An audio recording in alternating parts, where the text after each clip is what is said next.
tur hi kuta kanan This hata call is now being nei recorded. tu tu te khongai takin tharawin an chen si langin angai thtu te lokna kan chan cheu theinan pomin pui bok tuin kanan yana che tin ol pa tun ang hun lai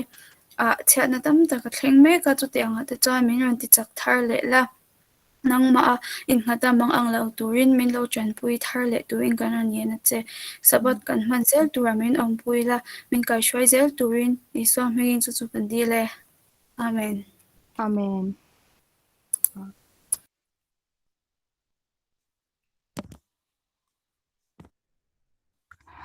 Ole tuna chuan zai turin nula Mary zo than pui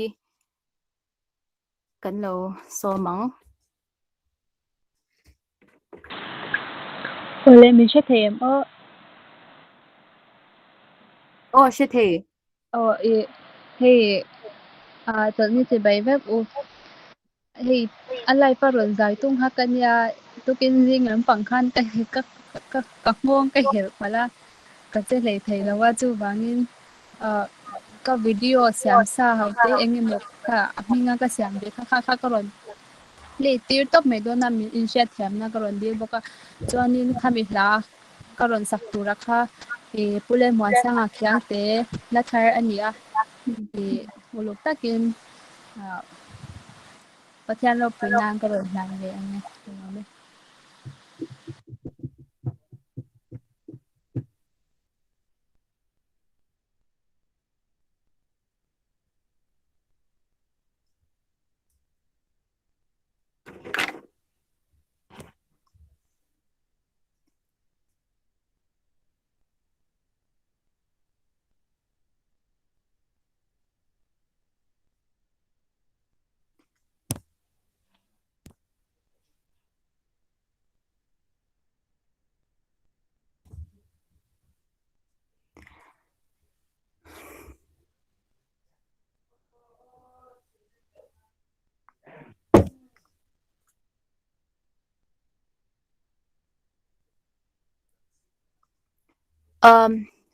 screen sharing kha an ron te do na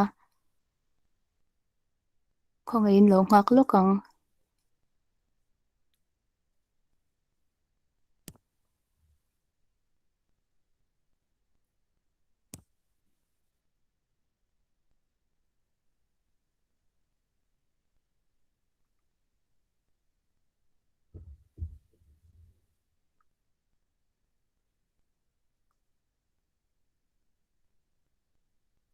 masak ka khan in ti them o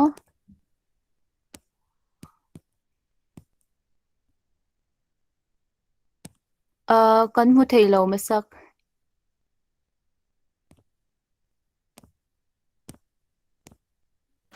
looking now karon ti thalo kang o midang ole khan ole ti kanin muthayem mu thei lo looking now in in huwe mo kalawatia looking now lo ti chale lok mai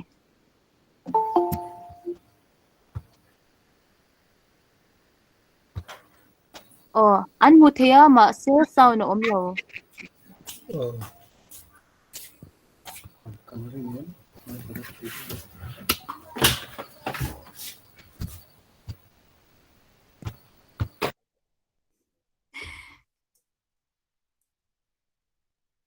sound om lo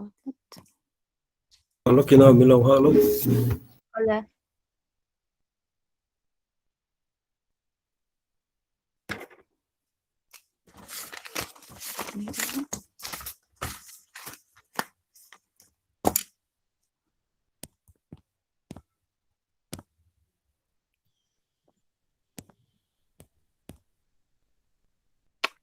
yang o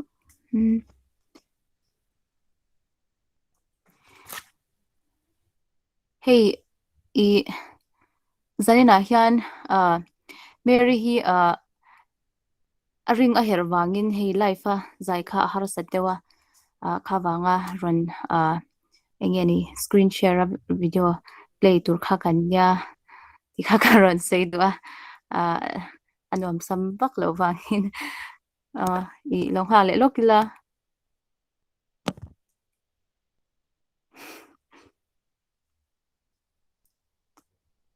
thei do nem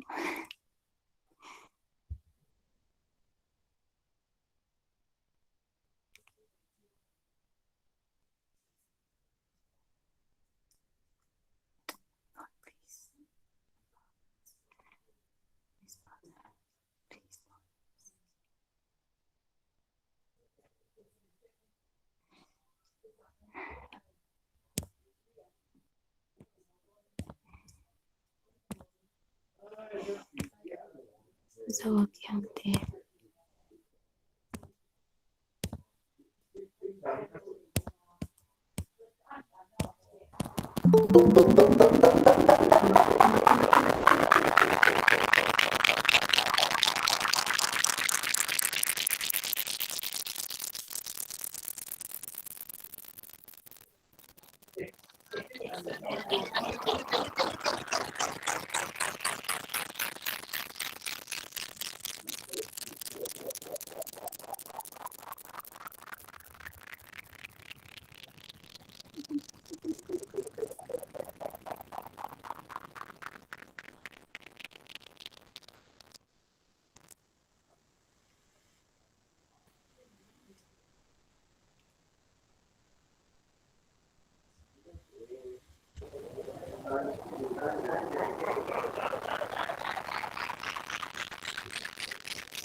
but thei do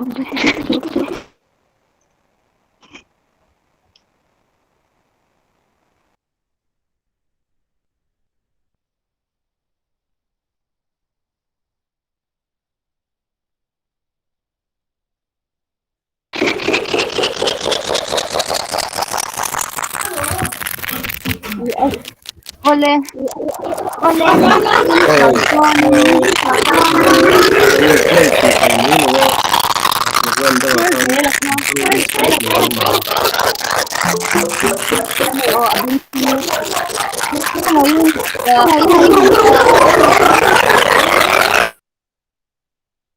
không ai in lâu thì top lúc mấy screen share ka ole i min lâu sẽ thiam sham turin rồi nghe du châu ka technical problem tlat maya i azia lo hle mai engpo ni se nakina kanin ko thale anga i rem chan chuanin tuna chuanin a thei chuan thar ze lakha a in ring thei mai em o khonga in a thei chuanin thar ze la hi lo zai masa mai se hi kha karon in ring request them ole thar ze la nam in te che thayam de kan ka tong Sẽ thấy अच्छा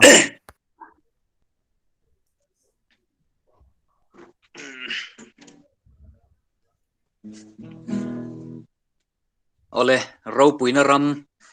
ti hla karon sadona elai ka tu maya ei tunlai shri wangin mitam takin lungai na te harsana te kan to kan iti a hriata tin a thente page dam lo na thila wangten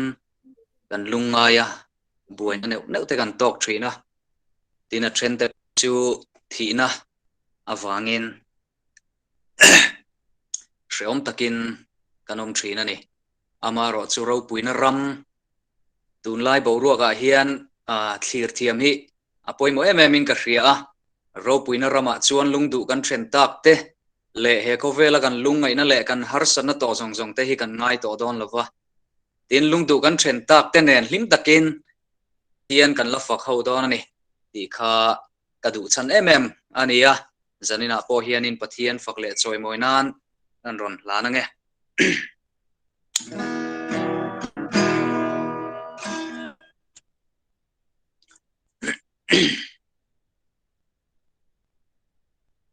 milo fe thiam lo la azia ki kan met chuak lo kanga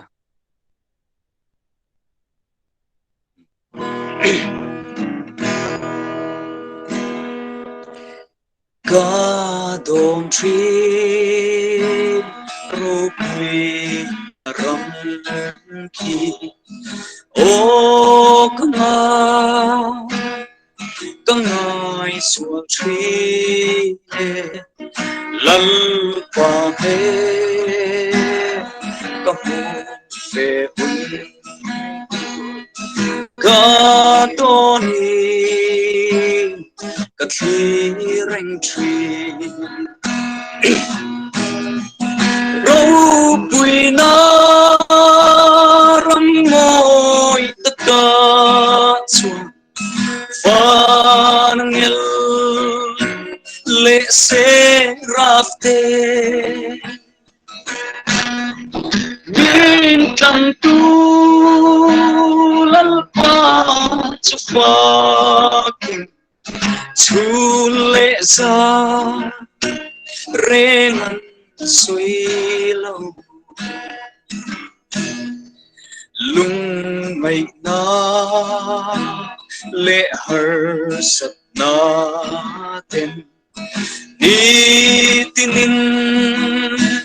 min chim phù truy na thì na ten min chim buổi lai râu quy na ram ca clear tree râu quy na ram môi tất cả chuột và lệ se rafte in tam tu lal pa chu fucking chu lệ ra rengan suy lâu râu quy na ram ca khen hun cho lung tu ca trên ta để sống nghe ba lo phi lal pa chu fa lấy lung re gần ngay thọ lo râu quy na răng môi tất cả chuột và ngel lệ se rafte min tam tu lal pa chu fucking chu lệ ra rengan suy lo alpan ro quy na chang ro se amen Amen. Ropui hle mai thar zela azai nung tak maya min oile wangin kan lo me thu kan se tuna chuan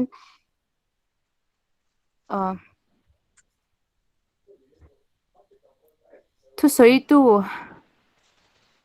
kan ko le ma in I kan ti thin dan angin tong trai hau na kha kan phang tran menga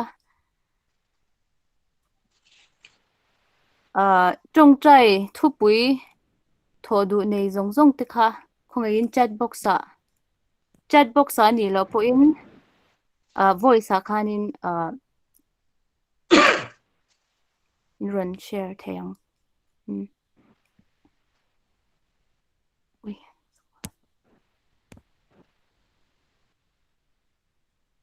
trong trai thu pui tho du kan omem o khongain midang inan soy mai kan ron soyanga ei trong try thian te chuan min trong try pui thawin ka ringa amaro chu helai group a hian group a ke active lo wang hian an posem o kha ka hrelowa chu milo trong try pui ni chuang ka pa dam lo thua khan lom thu kan soi pa ni selangin tin chu ti rualin ka pa hi tuna hian an test chi sang an nei le ta chuan akala lungte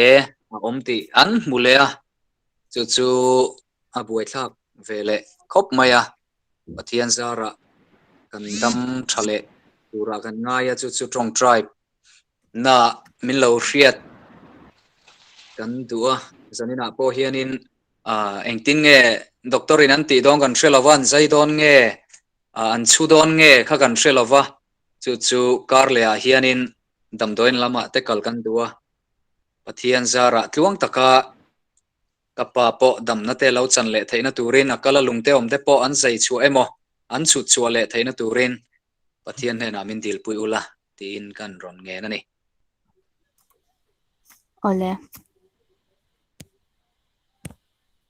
ole chat box mi hi kan share le lokanga pastor biak chona ti sa le tharau lam tan ti kha ma ti chuan lal roading rong bol na a lal roading a rong bol na kan tong trai sak bokanga tin puzo ma back bow kha a muta em o ti a o puzo ma back a bow ni o me I a back a bow a an mule nge theina turin tong trai sak bokila Putluang a Republic dam lautan oh Putluang a Republic dam lautan chuanin mesaka how to pa mesaka hi amit hi kar masa masalemoni khanin an zaya chu I pathian khong ina zara dam lam chu apana amaro chu aladam filim chialawa chu tong china a dil sak chhun zom bokila tikha ka soido a chuan dangkan la omem o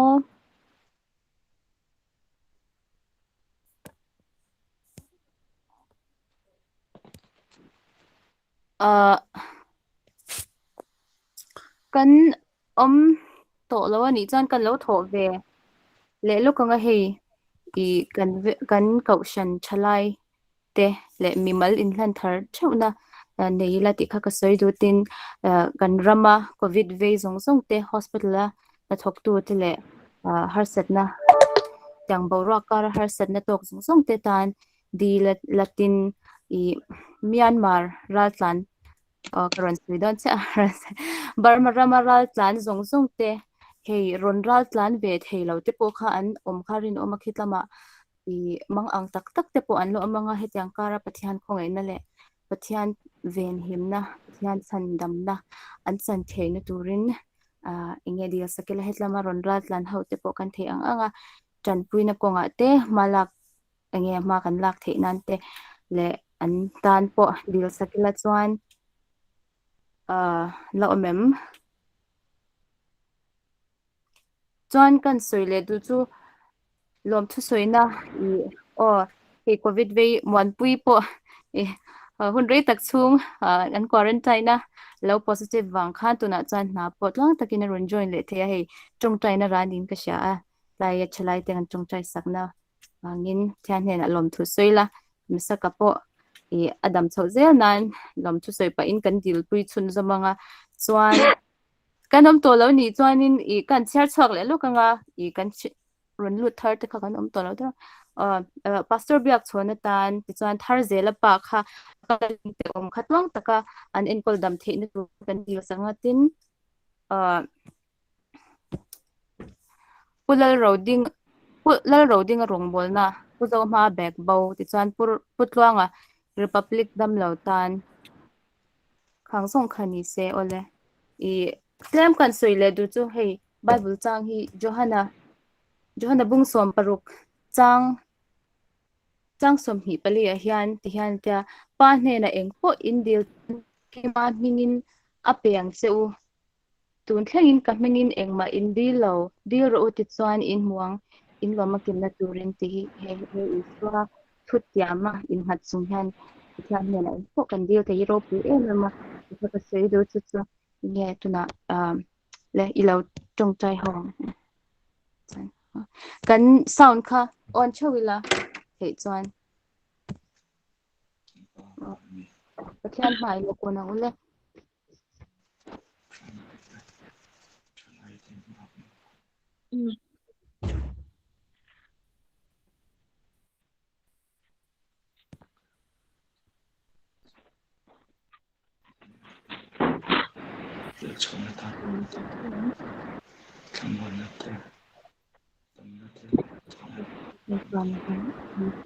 Ini aku stuck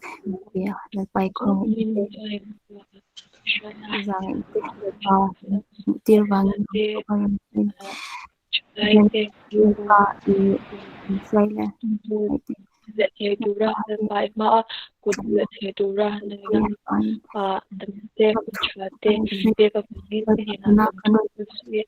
in the ba they not they don't have been like happen coming to number circle ko le ba ta to lo me rusul ba lepa nang ino tidam turing rondil celal patin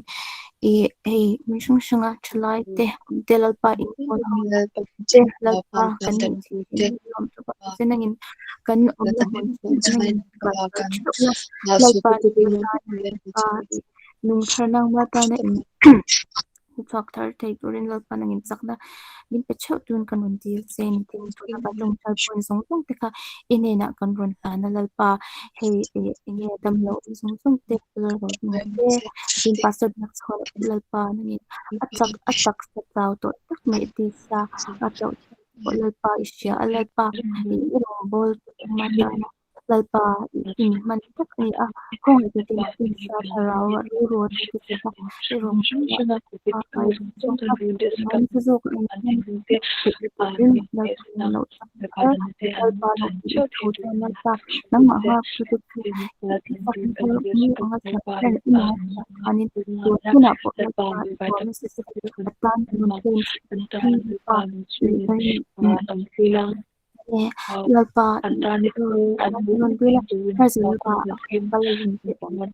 lalpa kam kim no bel lalpa an doctor in enkol na tur patlang taka in enkol na ten ti sau tin turin tan I ta kam diu tak ta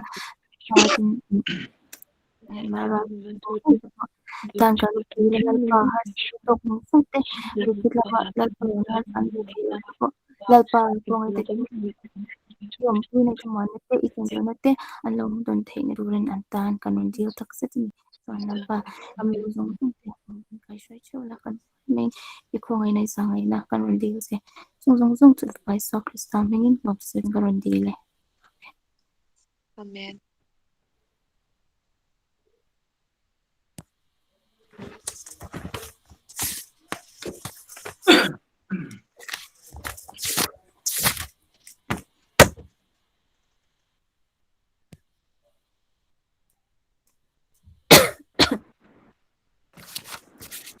pole kan zo bem o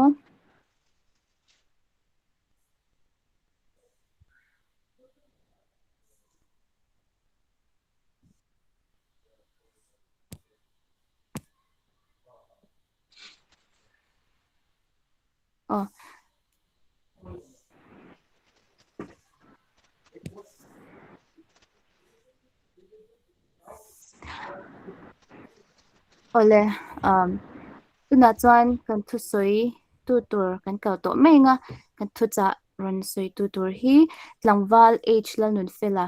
chatlang kaushan loi ni ani hi tuna Aizawl East Branch a religious chairman lai mek ni a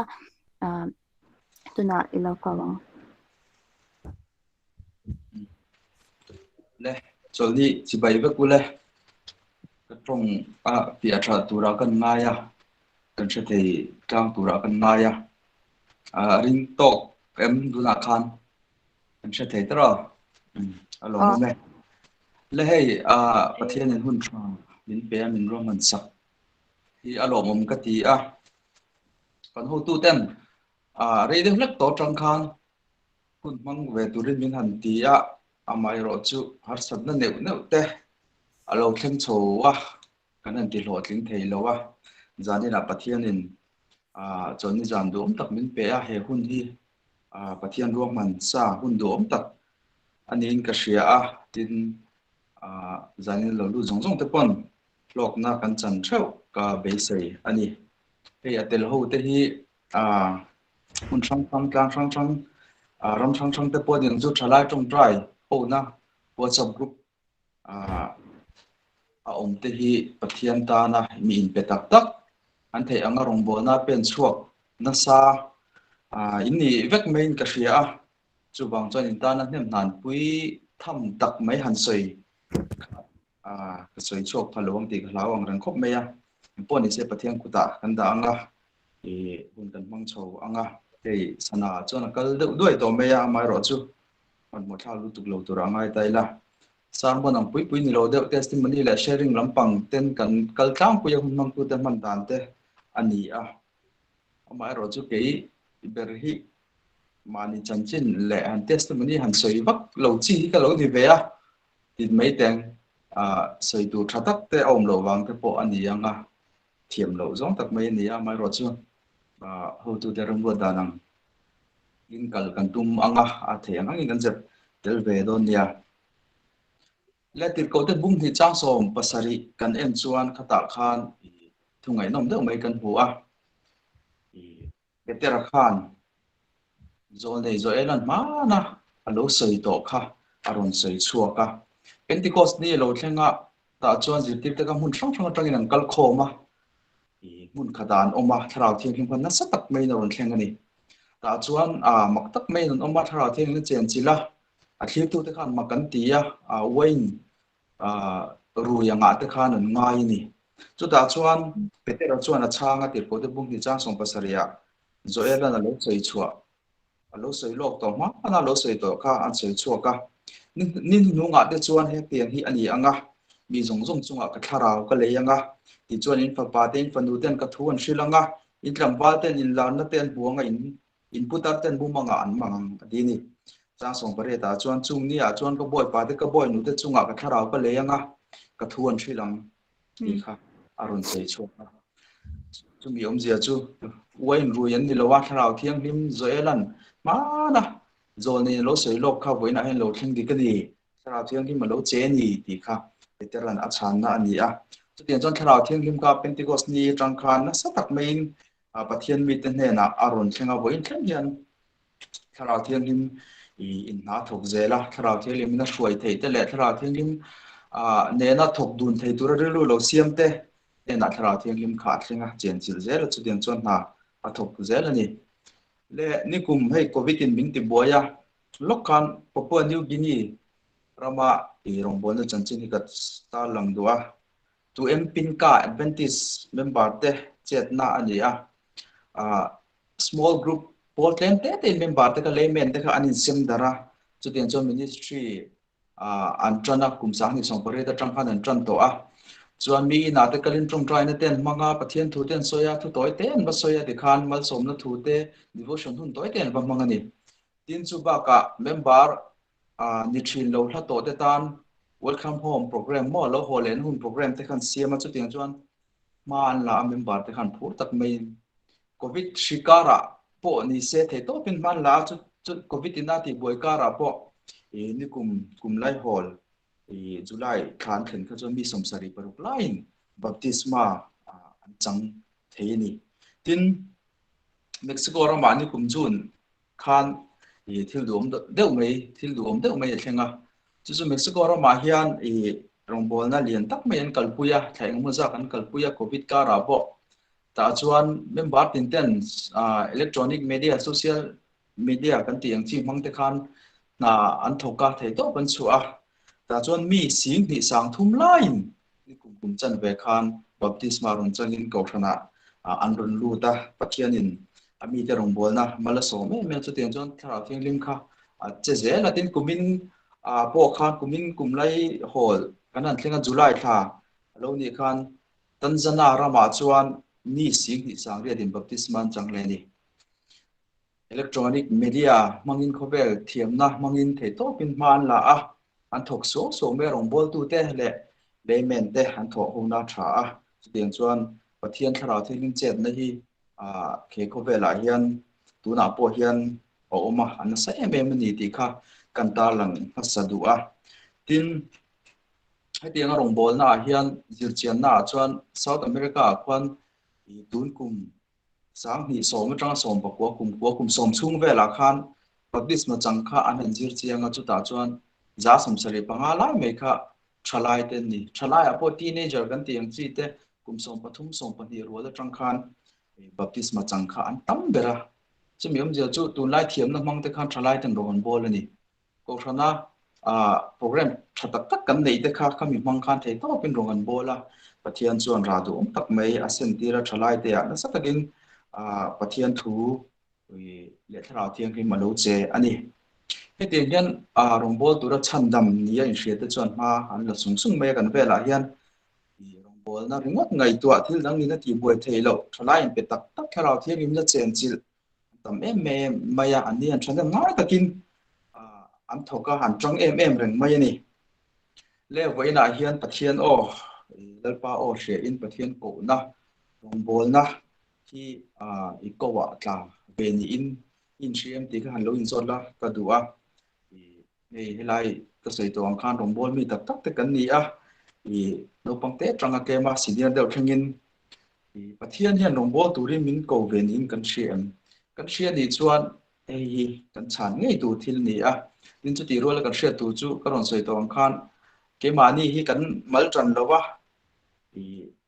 pathian in ke ma min ko wang tho ka mi dang po lo ko wa bo andom na mun ze la andom na rama a the ang ngin rongan bo la chu tiang chon the to pin lo chu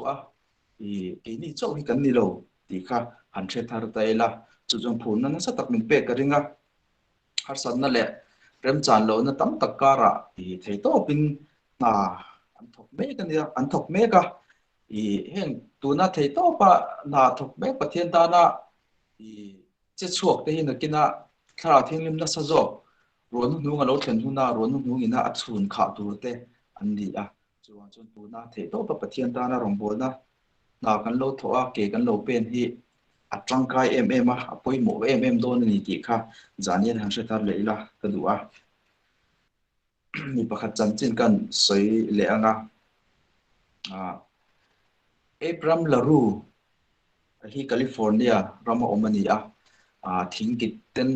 ezong thina tin beram te avula aveng thina ni chupa chu advantage thu cha alo shet khana tui me ya ya phure me ya thei to kin ma la chu ta chon pathian ko na kha dong ni nei sia chu pathian ko in na ko na chu China rama missionary kalani California tang chuan hla wang khop me ya an la shet ngai lo midang ram dang trong dang angkha an ni chu wang chuan hla tham bok si an ni ta chon khovel dang dai tur anga ngai thei kha ni ma chu pathian na ko miau si chu wang chuan kal tu mi nei buat sai ta general conference lekha thona chu ta chuan thei missionary kal turin pathian min ko din ka sia China rama kal turin ka in ruam mana ko khanten ramin ti chuan China rama missionary turin min ti ro ti khan deal na lekha kha thon ni chu general conference committee chon uluk dak mai na lo ena lo ngai tu a chan no chu arem lo ni engwang nge ni ang Abraham Laru khai khatila kum somruk panga ni to ni bo atar to khop mai GC committee chuan an chan na chuan China rama hun halu tuk maya putar kan tin ngam lo ni anti ni mo putar kan tin ngam lo wa chuba ka thiam na lampanga izir sang lo wa i an trong te po zir le turin theina in nei in kan thelo tin chuba ka GC hian missionary China tir turin paisa sum lampanga nei shi lo wa chubang chon ikal theri lo we ti khan chan na khan chiat ve le ta chon be dong khop maya amai ro chu thei to pin be chho zela akal chak na khana tur na sa ni mo pathian ko na kha chan nge du sia chuan chon thuk na siam ta ma sensorin ka lang ko than tir ni lovin ka han kalanga pathian chon min ngai to me yang atia chu pian chon ram chan na an zonga longa te pakain khatiang khan kholjin longa te chuang lorin kumsa kha zare somret pariat khan Hong Kong han thleng ve ta lol me ni ta chon thlen tira tangin rombol na kha thok ngal char me ya chom tu le support tu kha nei si lo wa ama thuwa kal ni wang khan chuan thil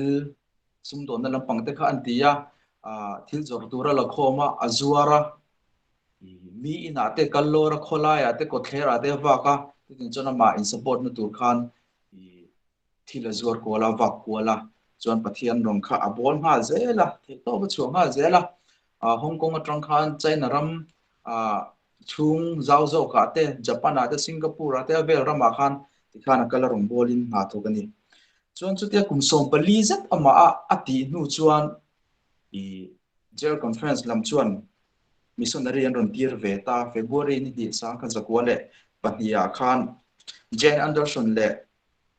Ida Thompson te kha an ron kalani GC na mumal taka missionary atir te kum som pali huwa an ron khen meu kha chuan baptism chang thei kha bi pasari lai lo nei manani bo baptisma ten han chanti ra chu min huwa chon chai narama Adventist ko ran mas saber andin thei ta ni ro pui khop mai he pa chan chin han gai do hian lalpa rong bol na ta hi ikowa na ni ve kan hria chuan zam mi lovin kan be trang mai tur ani a I rong bol na thok tur hian thiam jok te theina neina sa jok te mi o om le mi hau sa le mi fit jok te po I an tam te reng nen tinge lalpa ke mi chaklo mi bor som pachetak mai mi te ber hi min khana min ko ve ti hi ril ruwa zona tam tak lo om be thin ringa mani anin ngai tu chuan helai rong bol tu tak tak te po hai ngai tu ula mi chak jok le thil ti thei jok hausa jok million jok te che lo we tinge ke ma hi min che tir ti kharil ro lo om be thin ani ama ro chu he ngai tu ila pathian in mi chak lo tak te than chan chu pathian ro puina na sa zo ga lan chho theina tur ani mi chak le thil ti thei din mun sang mo talen nei thatak tak te chu thil ro pui ta khan ti ba se mi te na enanga ani chu thiam na sanga the na sanga ati thei ni anti nga pathian kha lang sam don lo ni ama ro chu ke ni ang te kha rong bol ga che chua kan thil ti te min lo mu chuan ke manin enanga mi chak lo le bor som tak mai ania chu ban chuan thil ti hi ama ti ani lo pathian ti ani pathian in rol ani anti thei don ani chu tin chon pathian ro puina turin mi chak lo tak te le mi te tak te pathian in alo mang thina alo ko thina ni ti zai an she thar leila video na chungchang kha in le lo kila rel tu te bung ru ka khan kan hu a kati hun la khan Israel fa te kha thun oi lo wangi pathian na shema median ho kuta ada sal ang deu khan an obet na nuai an omani an ti re the em ya an huan an thai ten ti chiat sak thina tin an ron te po an ti hlum sak thini chu tiang chuan an nek sor na sa ni Israel fa te kha an ruma an sho man ti a ta chuan pathian in chan chua atum ta a chumi chan chuak tur chuan mi pakhat Gideon kha pathian bandil ko win zukan ani Gideon kha grab som na khura median ho mu lo tur khan bu kha lo vu a ti khan na lo thokaru deu le khan chu da chuan bandil ko win pathian mi te chan chuak turin lalpan ruat thuan thil khan Gideon khan makati em ya rorel du de bunuk chang som panga kan buang chuan I bandil ko ne na chuan Gideon na chuan olalpa intin nge Israel ho te hi ka han chan dam te lulang ngai te man se tha jinga nam re thei ber kan nia ke la hi ka pa chung te jinga ate ber kan ni boka atini ama khain ena a tha tu te tangin an chung ko tangin mi te ber mo pachetak mai an ni ti kha ria chu pathian ni na I ti tura ati mission na pe ga po kha ati thei kha ring lo ni ama ro chu van tir ko khan Gideon ne na khan nang mi chak le question dal pa chu ne na ome atini mo top me ya chak lo ni in shia bor som ni in shia thara le ti sa re thei ngoi ni in shia kha van tir ko khan nang mi chak le question ti khan ko wa dal pa chu ne na zel do na lo ma ti ni tiang chona thon thu kan shia Gideon khan pathian mi te kha ro pu takin chan chuwa ka chon Gideon an ro pu takin media ho te kha ne a Israel fa te po kha khamom takin zalen takin an zui thei pha ta ani helai lang chiang tak mai chu lalpan ti tur min pe khian order min pe khian ati lo thing thei don em kan lo thir teng tin min kalsana min lam chia ringot lowa pathian en ti tur min pe rual hian ko pui ze lang che ti hi min tiam ze la ni ti zanian she tharila Bible kan huwa ai gupta rama Israel father foi chok dura pathian ni Moses ko khan Moses khan chon lam siam na sa ling lo in ti ni amai ro chu pathian khan in ne na ko zel do na lom kal mai ro ati ni tin an chuan nu khan kanan raman lu trep to a mo sia kha boral tan throi tu kha chu ta chuan mo phur na lian tak mai mi nuai som chuang en kol tur khan pathian in Joshua kha thlang ani Joshua kha na hu phur ve viau in rin oma amara chu kha ta kan pathian in eng thuin nge a thamon kan ti chuan thu ka pe che ni lo mi chak tak le huai takin ro hlau su la za mek su lalbai pathian chu kalna piang ani ne na zel do na lom kana shilani mo heta po hian hlau su thamon takin ro lalbai pathian chu kalna aron kalanga ve zel do na lom ati ni chu tiang chuan ma han la chowa tin kanan ram en thatur khan mi som panin tira aron le khan mi som te chuan anang kalna te kha an tam an tia a lian an tia mi lian tak tak mai hausa le man ro nei tha ral thuam nei tha mi chak tak tak mai khan han mu ni chuwa chuan an beidonga aron le po khan an report a chuan beidon na le mang an na hlir khan ron thena mi pui te po kha an phun noi pha an lau thong ani mo ase chulai kara chuan akal ve jinga pani Joshua le kaleba te khan ve a kaleba chuan mi pui te chu ngoi ro atia angoi tira Joshua han hu dan kha report ve ni kaleba khan a report dan a chuan i han thok thua yang u khai i han la ngu kan ngam nge yang ti na tok me ni kaleba khan tin numbers pung song bali chang ko kan den zel chuan Joshua te khan ti han soya chu mi rama mi te chu lau su an ni chu chakin lian ma se kan cho turan ni me ya mo anin hum him na te so eng ma ani lowa lalpa chu kan hne na do na ni tin in Joshua khan soi ve le ni chu tiang chuan an har sat na te le an bei tur te ro pui zia kha Joshua khan a mulowa pathian ro pui zia le pathian in pui chuan an hne nge do na ni ti kha hria chu tiang chuan pathian in pui ya ro pui takin kanan ram khan lu ta khalai ve na nam zong zong kha an hne veka chu tiang chuan ram tiam chuan lu ta ni ti kan hria a tin lalpan Jeremiah ko khan an ma ni wangin hlau su chan chuak tur che ni hne na ko ma ke hi ki a kong rang tin pathian in Jeremiah kha ashila tin iso khana jitir te mangang taka nom lai khan thamo takin lo ke ma ka ni e kiang om mi ti na lo niam boka tin tir ko pola kha har sat na to kin man te to kin ti du da te to kin arong bol na khan hun manga chu ta chuan pathian in zana mu manga abia a lau su lang moi lo bin thu chu soi zel la fil zero ke i ne na kom zel do na lom tin lo thil le ni chu tian chuan pathian khana mi te alo khamuana i an kiang om zel kha alo tiam zel ani tin Isu Krista hi alo pian don khan Isaiah pon alo soi lo ka chanchin thampu ate kan huwa ami nga chuan Emmanuel kan sa ang ti ni mo Emmanuel ti chu pathian kan hne na om ti na ni a kan pathian hi danglam khop me ya ami nga tan ami te hne na om zel don ni ti kharon mang tok me ni chuwang chuan kan rong bol na konga te kan thil ti na konga pianga pathian hi kan hne na kan ke nga om zel don ti hi sanin shatharila mathai bung som ni pare ta kan huwa isu khan azirtir te kha namtin ramtin akala chanchin thashil turin ti ni chu ti rual chuan a soitel chu bung som ni pare chang som ni a chuan thu ka pek zong zong chu pom turin zirtir ro tin ngai te u ke kum khua in khovel top thleng boy in ne na kom zelang ati ni ami te ne na ti tur mission a pek re pathian in ne na kom zelang ti in a tha zen ani rom bon ko nga po hian kan ril ruwa zona tam tak te po alo lut ve thina en tin nge ma kala kang eng nge ka tiang eng ber nge ka tiang tin kan in khap na sa ve thin arin oma ase pathian thuai ni kan du a tharau thiang nim tho pui tura kan ngai tu na te kan du thlan na te kan siam chuan pathian in kong min ko sai sak zel don ni ti zani na shet tharila tin rom bol na kong te kan han zo tran hian ro pui ta ka thok ngal turang nin hanin da lovila bo lar le a thil ti thei taka thu soi te poni se thiam tak turanga inda kha atul lem lowa tin ram thima kala pil ngal wang wang tur po hanin roman po kha atul ber lem lo ni mo tin heng thili ka kalsan ka ngai ka chan tur hian na sa sia ti zonga hanin ngai to chan ngal rum tura hanin da po kha atul lowa pathian chona tok te min en kolanga fia na te thlem na te ka tor thei bak ai na sa ka chunga a thlen tir don lowa ana ka thodo na wangin ni chuan ka konga khuayanga pen khatte de min pen puyanga min shoi na lama chuan a tulangin tla chopin kan kalme yang tin hun kha kan ne ngai ni chu mi mang chuan thui tak kan thleng thei anga kan dai re nga tin beidon mai na la ka po kan him thei don ani le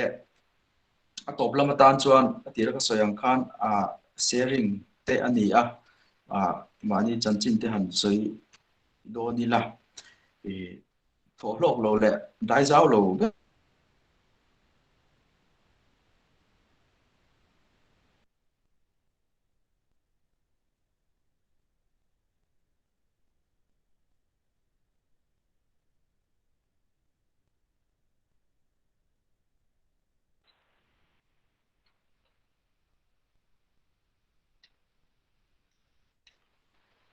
thì khác cần là sẽ thêm là cái này lo thut mày à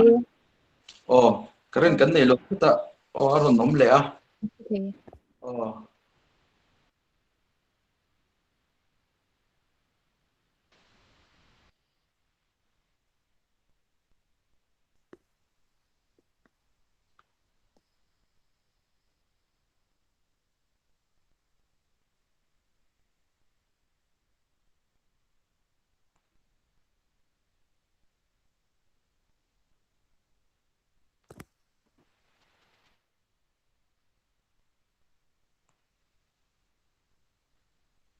thì khác anh lo trả được rồi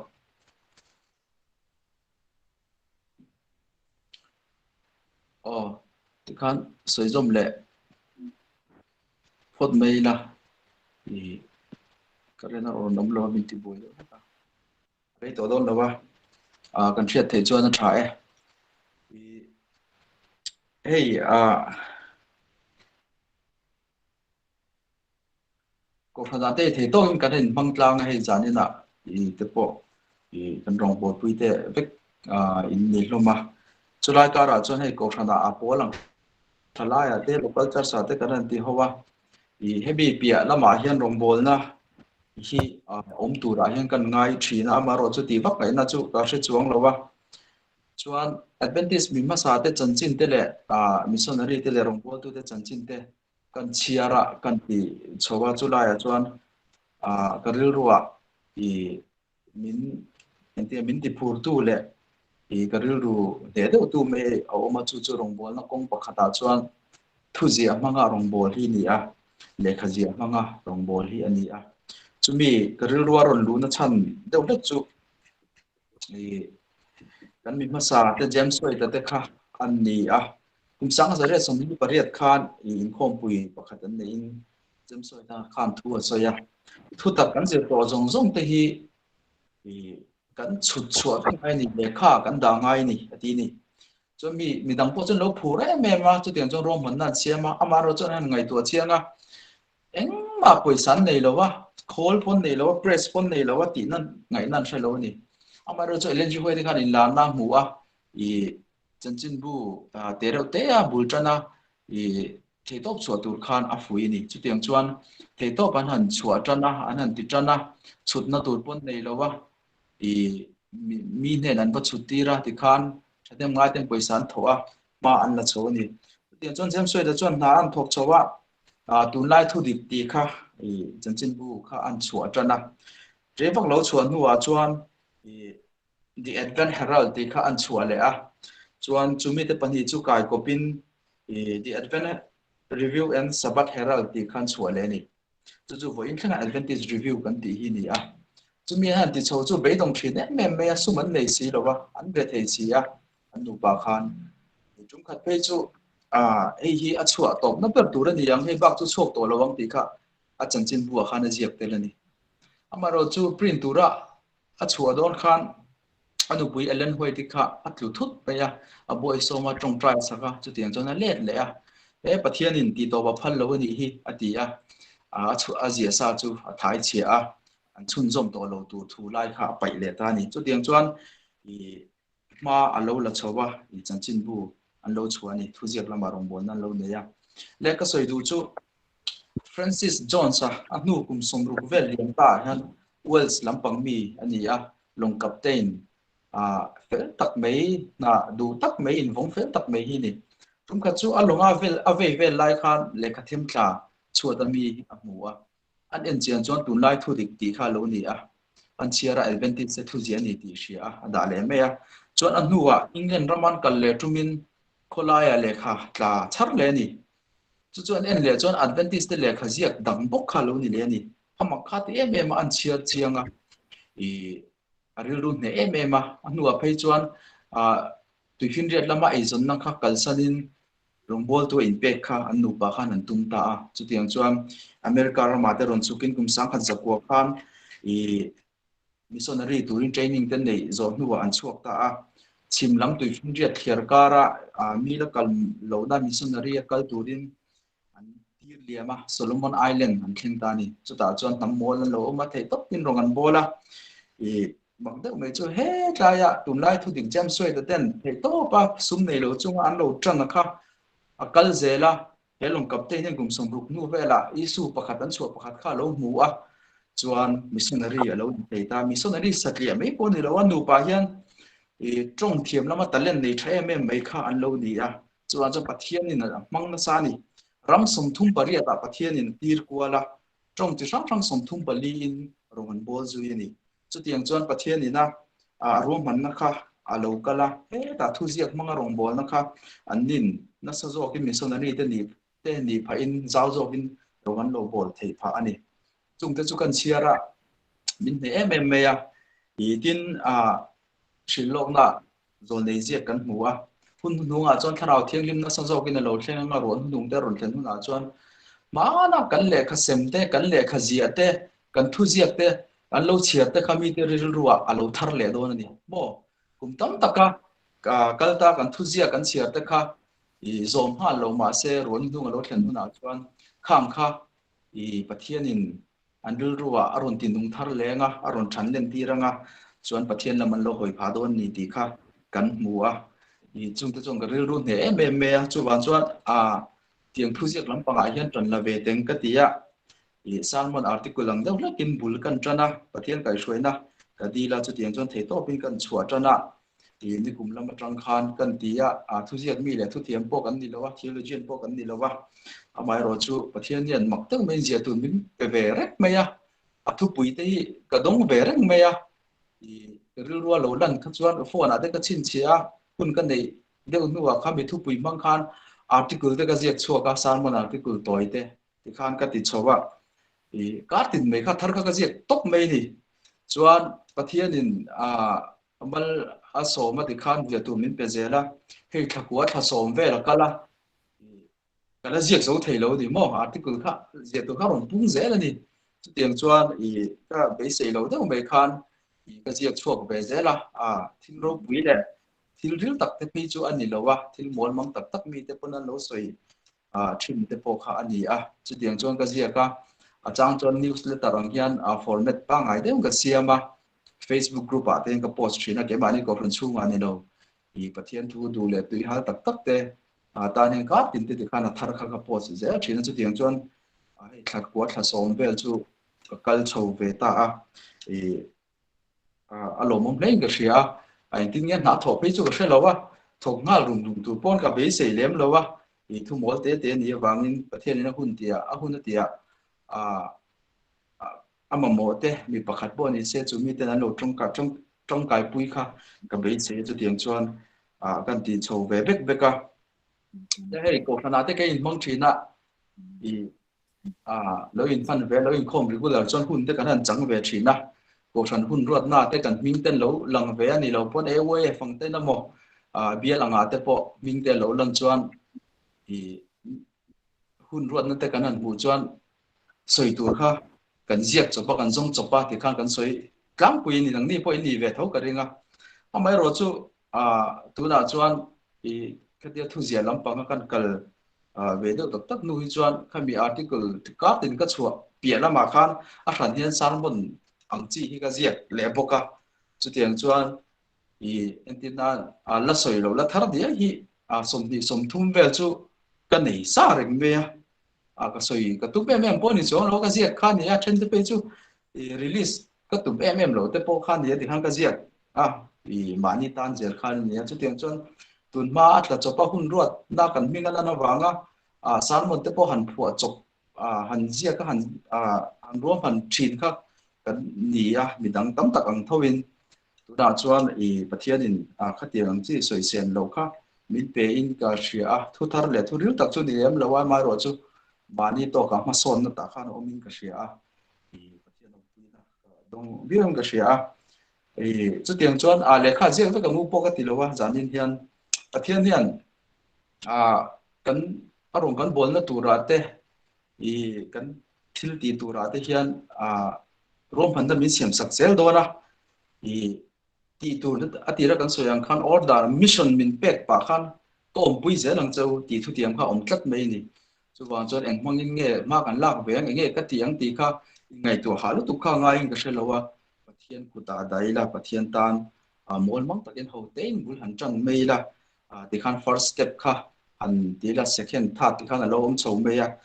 pathian in ti khan kan ti thei tok tu ro man na min lo siam sak zel don ni ti zani na yang kan in fui thar le du ke aya dai zau le mi thiam tak tak vek in ni hin pe tak tak chu lai chuan ti nge ma kan son zel thiang ti kha zani yang ngai tu tlang ina atira kan soyang khan he rong bol na hian kan mal tran lo mi mal ke mani te hi kan ni lo wa he covid ka ra po hen ram sang sang rong bol na an local pui ni ti kha kan tar lang to bi sing chuang in baptisma te an changa he Sri Lanka ra po hian chu tiang chuan ma an lo la ke ni pon kan thei to pin ma kan la nga tin ko than ngei pon rong bol tlak lowa ngai thiam na le kum lama po fit lowa ngai te pon ro pui takin ram danga rong an bol theya na sa takin na an thokani ti ta ka kan han ta langa chuan chon pathian tan hian te luwa om lowa bo min bor som ti sa le tharawa chaklo tak po ni mai la pathian hian min mang thei veka ke mani kanin hona thara thiang lim tho pui thei tura du than nan te kan siama kan ni siam rem chuan pathian hian min chung khatanga tha ti ang min throi zel don ni ti hi zane kan ta lang duwa he kan khovel hi kal chho zel nga pathian hian jing fel chho tran zel ni na langa hun nung la ma te po kan om chho ni in alanga chu ta chuan ke ni thalai te rong bol zo tu te zinga tel ve thei turin tran lai la kan ni tin nu na ki chu rong bol tu ka ni rong bol na hi ka thei ang angin ko om huna khoya po eng po ti la ka kalpui zel don ni ti ril ru pu thei to chua turin danin yan ka bem bar pui te ka thian te le rong bol pui te zong zong tharin ka ron som le chu ani kha zong khan ni se pathian kan chu soi te za tan bal som ro se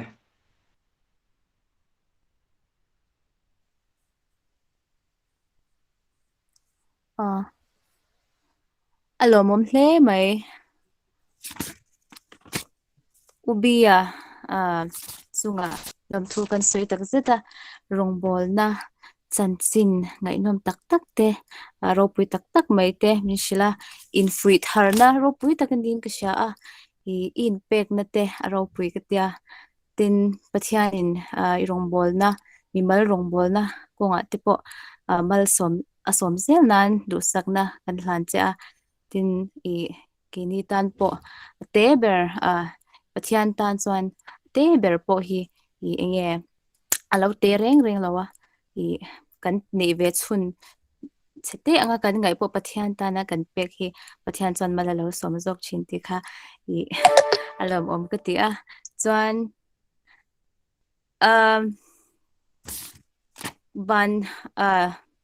ban la kha Mary kha thei chuan zai kha kan ngai thlenga an kaunon lenga mesaka khana lo play le them chuan Mary zai zo hian ban na tong trai na kha karon manghal mai don ya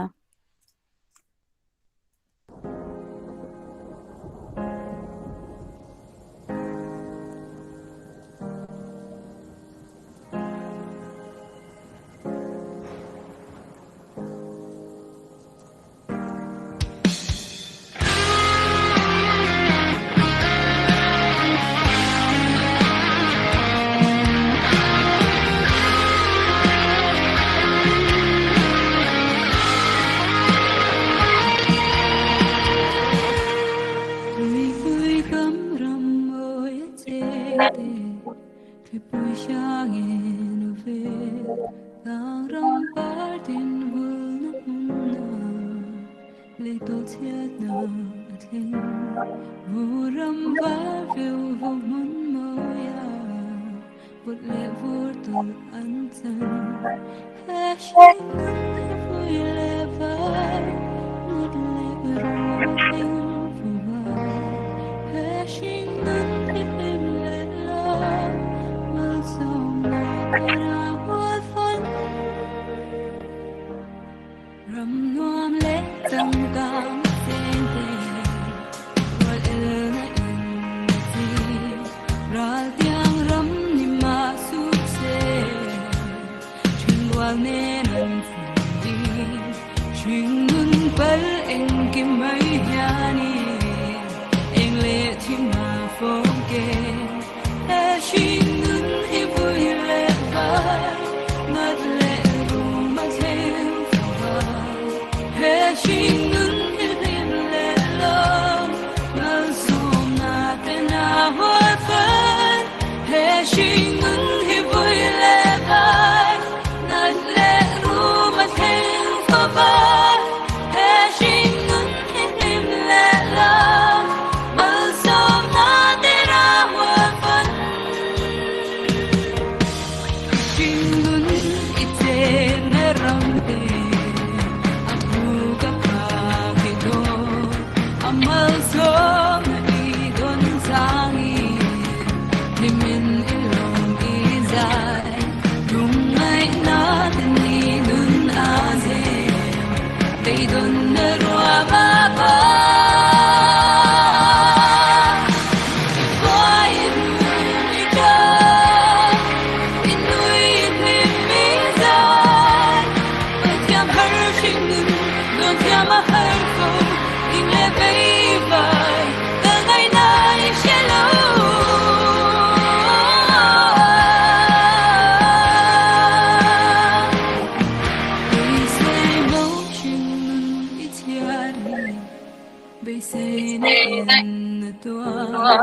amal som na tau khi lâu la nat le cha na ma imi tui ngai na cha na abai lo wa thi re cha ni pu le na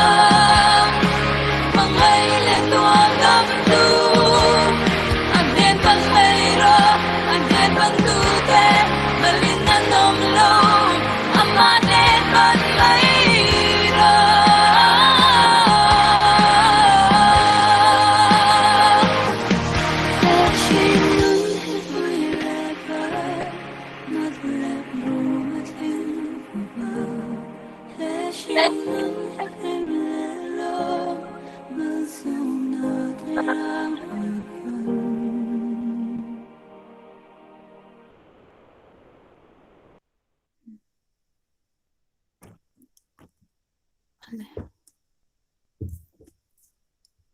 Pathian lo mom hle mai Mary ole Mary kha kan sai do hey Mary po kha zirlai MZUwa masters designing ka sha I le khazir chungpon har sa chungpon exam lai poni serong bol na tan chan ke hi engi athe ang ha arin mang china boy takara po tikha ka sai do lom thu ban sai do chan kanin khom te kan ban nan pathian ma kan lu tara kunang lalpa min pangai tu zanina te ikhongai na te lainat na te min mu ti le har sat na te mang an na khovela kan oma ma se lalpa ikhongai na te min shoi china nena lom thu kan ron soi ni zanina te kanin khom kan thu cha ngai thak te kha nangin lalpa mal min som sakla ne kan rongbol na ko nga te kan ke pen natina chalai te lalpa ta na kanin man cheu the na turin le kan thin lunga lalpa thulo soi turin tun kar sung zongin min ompui turin hena kan rin lana kan kar lwanin kan thil tina te nangin min om puila karle lama te lung taka sabat kan man hole theina turin min tran puila naktu ka kan hun man tura te sabat darkar hunlom tak kan man cheu theina turin mi mal tin te i tharau thiang lema min om pui min chen turin zung chu pa so krista mingin kan ron dealing kan ron la ne